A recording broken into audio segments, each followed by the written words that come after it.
everybody, and welcome back. Just like work, school is the place where we spend most of our time as children and young adults, and even when we're all finished, we still like to bring that up in conversations or just remember what it was like. That's why in today's video, I thought I'd bring you a couple of phrasal verbs related to school and learning so that you can brush up on the specific vocabulary. Which means that by the end of this video, you'll be ready to take part in a school-related conversation and feel at ease when you have your say.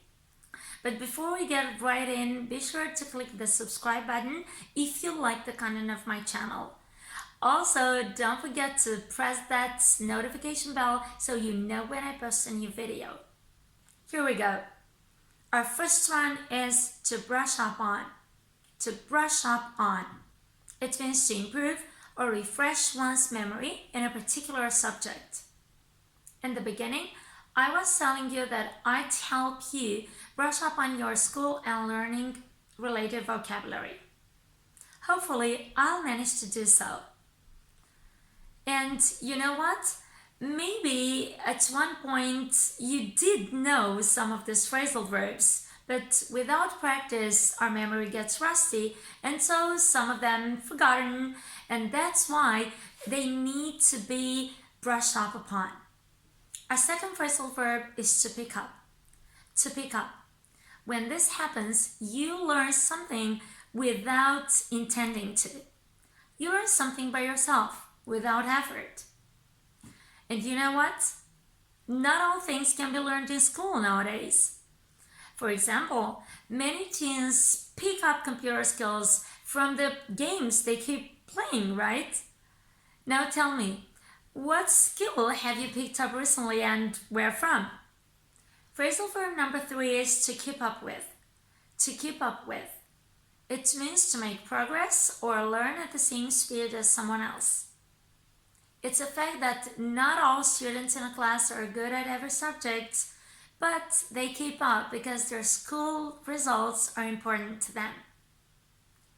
It's also known that not all students in the class are at the same level, and they do struggle to keep up with the rest, and that results in a very competitive environment.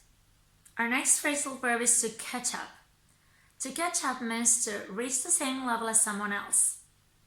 Have you ever missed school? How did you feel afterwards?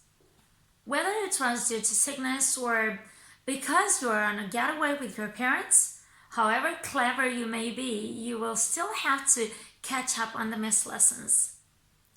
Hey, listen to me. Don't you worry. It'll all pass. Number 5, to lag or fall behind.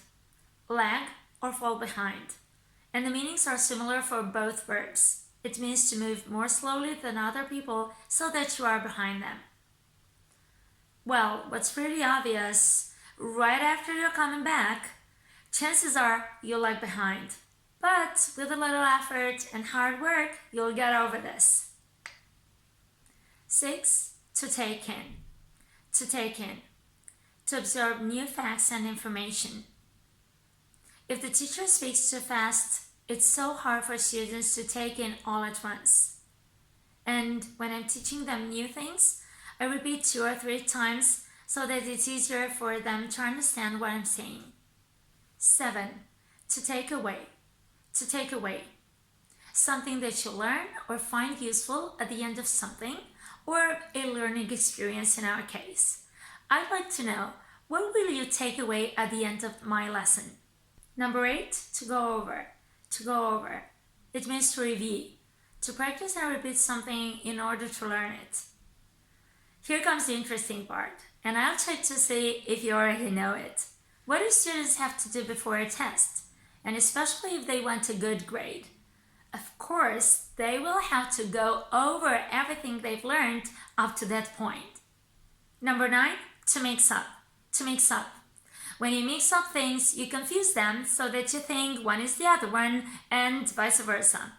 And this happens usually when students get too nervous. They start mixing things up. And especially if the teacher wants a quick answer, right? Number 10, to hand or turn in. It means to submit, yeah, or to give your finished work to a teacher. Don't forget to hand in your assignment in time or else you'll get a poor mark. In the end of my video, I'd like to teach you 2 more expressions related to learning, and the first one is to make the grade. To make the grade. If someone makes the grade, they succeed by reaching a particular standard. She had always loved drawing, she was very talented, and she was hoping to make the grade in graphic design. And finally, our last expression, to pass with flying colors. If you pass an exam or test with flying colors, it means you did successfully. You have done very well in that test or with a high score. Let's have a look at this example right here. For all the hard work and effort that she'd put into her college preparation, Cindy was hoping to pass her entrance examination with flying colors. This being said, we're done. Hope I could be useful to you one more time. Until the next one, bye!